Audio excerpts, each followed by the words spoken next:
Hola espartanos, hola espartanas, soy Manuel Oficial, especialista en fitness desde hace más de 17 años, soy entrenador personal certificado por la NSCA y estoy especializado en entrenamiento neuromuscular y en neurología. Además, sufro el síndrome de fasciculaciones benignas desde el año 2016 y en el vídeo de hoy vamos a hablar de cómo superar las fasciculaciones benignas a través del ejercicio físico.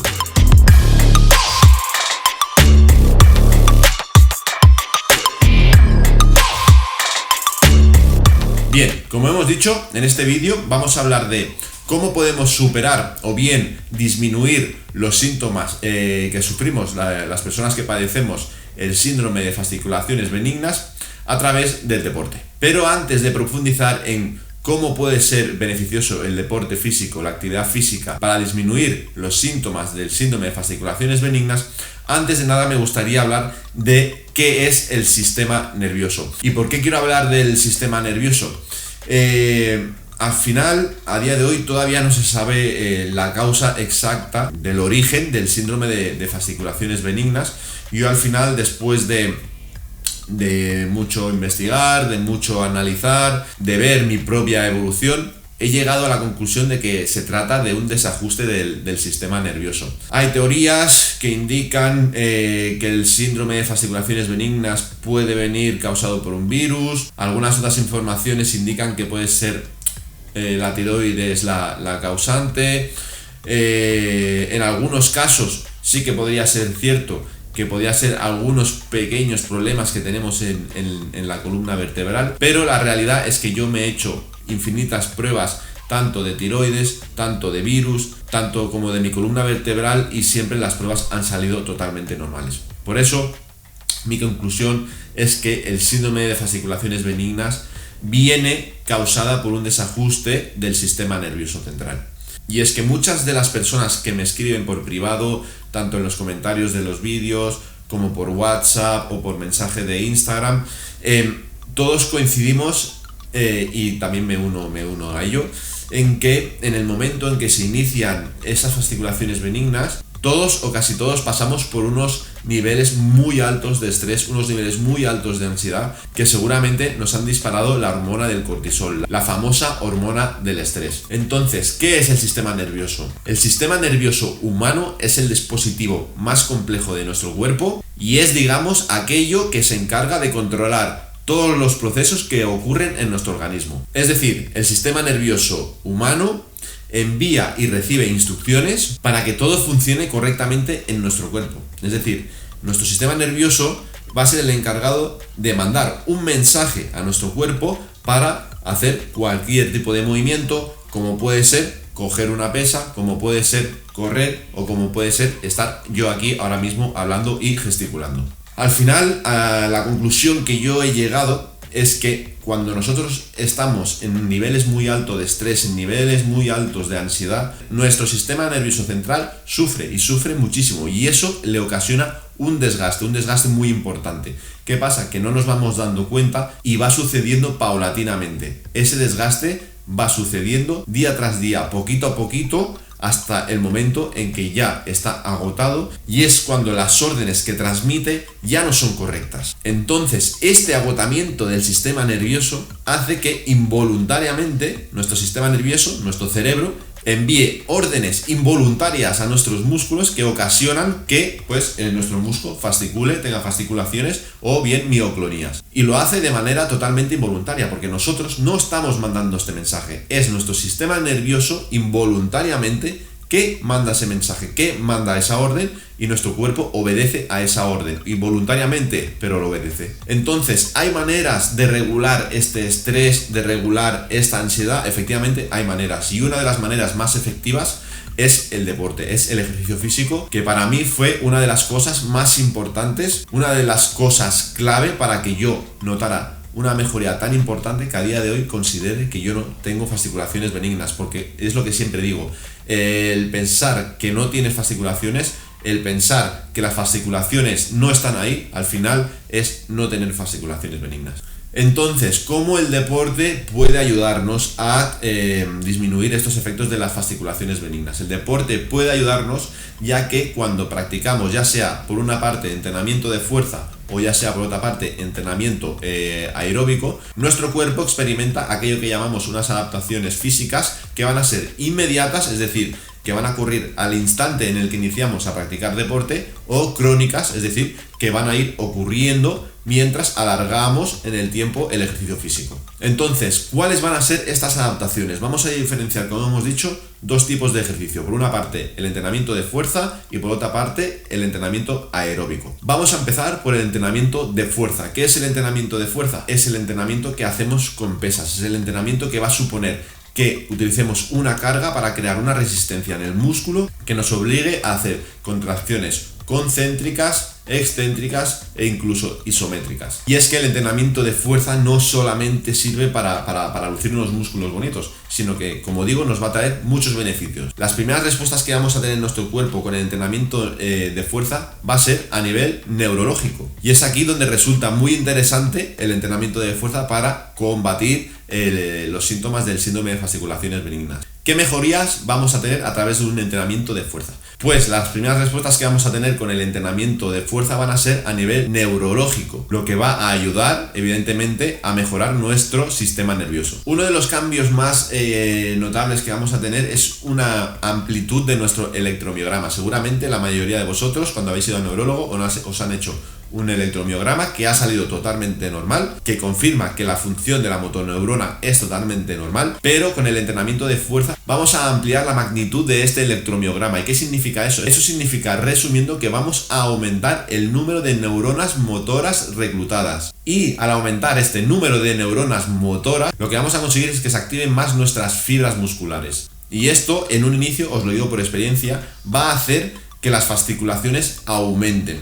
¿Por qué? Porque vamos a recibir un estímulo nuevo. Pero eso no nos tiene que dar miedo. Lo único que vamos a tener que hacer es ser conscientes de que al inicio del entrenamiento de fuerza esto va a suceder, porque va a suceder, las fasciculaciones van a ir a más, pero lo que tenemos que hacer es continuar con ese entrenamiento de fuerza, seguir realizando los entrenamientos y una vez acabados estos entrenamientos, dedicar unos cuantos minutos a hacer estiramientos y también hacernos masajes profundos con el foam roller. Debajo del vídeo os dejo un link sobre un artículo mío de cómo utilizar de manera adecuada el foam roller para disminuir también los síntomas de las fasciculaciones benignas. Pero el entrenamiento de fuerza también va a hacer que nuestros niveles de cortisol bajen, y si bajan nuestros niveles de cortisol, en consecuencia va a bajar nuestro nivel de estrés, nuestro nivel de ansiedad y por lo tanto también nuestras fasciculaciones. De una manera crónica, el entrenamiento de fuerza también va a suponer que aumentemos nuestra fuerza muscular, nuestra resistencia muscular y nuestra potencia muscular. Nosotros, las personas que padecemos el síndrome de fasciculaciones benignas, tenemos miedo a sufrir una enfermedad grave tipo ELA, tipo esclerosis múltiple. Y lo que quiero decir que estas enfermedades son neurodegenerativas progresivas. Es decir, si nosotros tuviéramos ELA, sería totalmente imposible ganar lo más mínimo de masa muscular. ¿Por qué? Porque la ELA es una enfermedad que va matando progresivamente nuestro músculo. Es decir, el músculo va muriendo y no se regenera. Es imposible y no tendremos nunca días buenos y días malos. Con la ELA, el músculo va a ir apagándose progresivamente, ininterrumpidamente. Y la prueba de que no tenemos ELA es haciendo entrenamiento de fuerza. ¿Por qué? Porque el hecho de que hagamos entrenamiento de fuerza y ganemos aunque sea 100 gramos de masa muscular, por poco que sea, eso ya es el principal indicador de que no tenemos una enfermedad grave, de que solamente tenemos el síndrome de fasciculaciones benignas y que tenemos una serie de herramientas a través del ejercicio físico para combatir esos síntomas. Otro de los beneficios del entrenamiento de fuerza en nuestro cuerpo va a ser una mejoría del sistema esquelético. Es decir, vamos a aumentar nuestra masa ósea.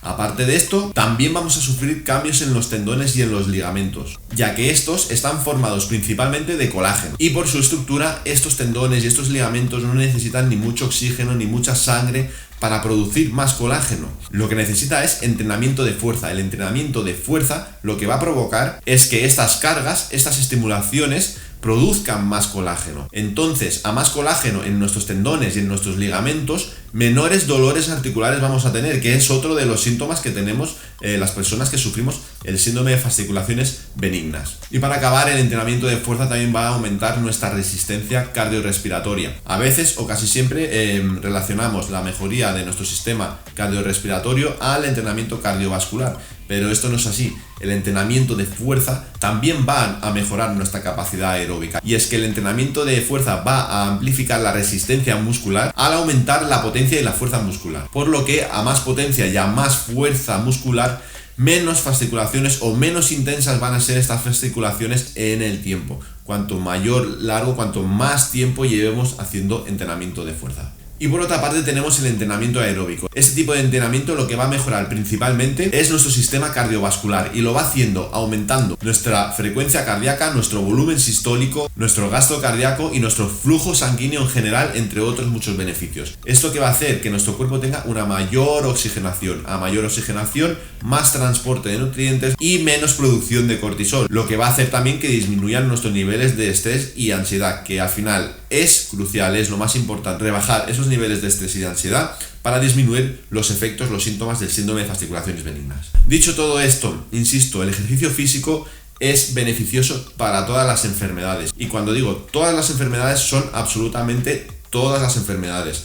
El ejercicio físico es beneficioso para el cáncer, para la ELA, para la esclerosis múltiple, para todas y absolutamente todas las patologías. Y el síndrome de fasciculaciones benignas no va a ser menos. Pero ¿cómo nos iniciamos en los diferentes tipos de entrenamiento? Si somos personas que llevamos tiempo sin hacer ninguna actividad física o que nunca hemos hecho actividad física, vamos a tener que hacerlo de manera progresiva. Para mí, una de las mejores maneras de comenzar a hacer una actividad física es o bien caminar, dar largos paseos, dar largas caminatas, o bien la natación. Yo en mi caso opté por la natación porque quería un poco más de intensidad, y la natación es un ejercicio muy bueno, muy recomendable, ya que no tiene impacto, y eso es algo muy importante en las personas que sufrimos, insisto, el síndrome de fasciculaciones benignas. Entonces lo haremos de manera progresiva. Empezaremos nuestra actividad física, entrenamiento de fuerza y entrenamiento aeróbico de una manera paulatina. Iremos de menos a más, teniendo siempre en cuenta que cuando nos iniciemos en la actividad física, ya sea entrenamiento de fuerza, ya sea entrenamiento cardiovascular, esas fasciculaciones van a aumentar de forma significativa, y lo digo por experiencia. Pero yo sabía que el superar las fasciculaciones benignas pasaba por el ejercicio físico. Y yo, cuando notaba que al acabar mis entrenamientos las fasciculaciones se multiplicaban, sabía que era algo temporal, sabía que era un proceso por el cual había que pasar, y no dejé de entrenar porque nuestro cuerpo, nuestra reacción lógica es: no, si hago entrenamiento ya sea de fuerza o aeróbico y las fasciculaciones aumentan, nuestro cuerpo, nuestra reacción lógica y más normal va a ser la de parar de hacer cualquier tipo de deporte, porque vamos a tener miedo de que todavía vaya más. No entendemos por qué tenemos fasciculaciones por todo el cuerpo, y además si hacemos deporte se van a multiplicar. Nuestra conclusión lógica es decir: no hago ningún tipo de ejercicio, pero este es un error. Lo que hay que hacer es deporte, hay que hacerlo cada uno a su nivel, adaptado a su condición física, hay que hacerlo de manera progresiva y hay que insistir y hay que persistir. Y cuando acabemos de hacer deporte, hacer unas buenas sesiones de estiramientos, fundamental. Y sobre todo, algo que a mí me ayudó muchísimo, insisto, son los masajes profundos con el rodillo, con el foam roller, que os dejo aquí debajo un enlace para aquellas personas que no saben cómo usarlo. Os dejo un enlace con un artículo para que sepáis cómo usarlo en cada parte del cuerpo, allá donde tengáis más fasciculaciones. Y hasta aquí el vídeo de hoy. Si os ha gustado, no olvidéis de suscribiros al canal. Iré subiendo cada vez más vídeos sobre fasciculaciones benignas, sobre cómo superar las fasciculaciones benignas, sobre cómo sobrellevar las fasciculaciones benignas. Y además, aquellos que estéis interesados en los entrenamientos personales, también os dejo otro link donde hay toda mi información, donde podéis poneros en contacto conmigo, donde podemos programar un entreno específico para cada persona, totalmente personalizado, para superar este síndrome de fasciculaciones benignas, donde siempre estáis en contacto conmigo para aquello que necesitéis, porque yo realmente mi intención es acortaros, como siempre digo, todo el proceso que yo tuve que pasar, que duró un año y medio de médicos, pruebas, hasta que decidí dejar los médicos, hasta que decidí dejar todas las pruebas médicas y empezar mi actividad física por mi propio camino, por mi propia experiencia y por mis conocimientos físicos, porque al final, como digo, soy entrenador personal, sabía cómo hacerlo, sabía cuándo hacerlo, sabía cuándo tenía que descansar, y en definitiva sabía a la perfección el proceso. Así que si yo lo he hecho, de verdad cualquiera puede hacerlo. Así que, espartanos, espartanas, ni retirada ni rendición, es nuestra ley, es la ley espartana. Sueña lo inimaginable, conquista lo extraordinario. Maneman oficial.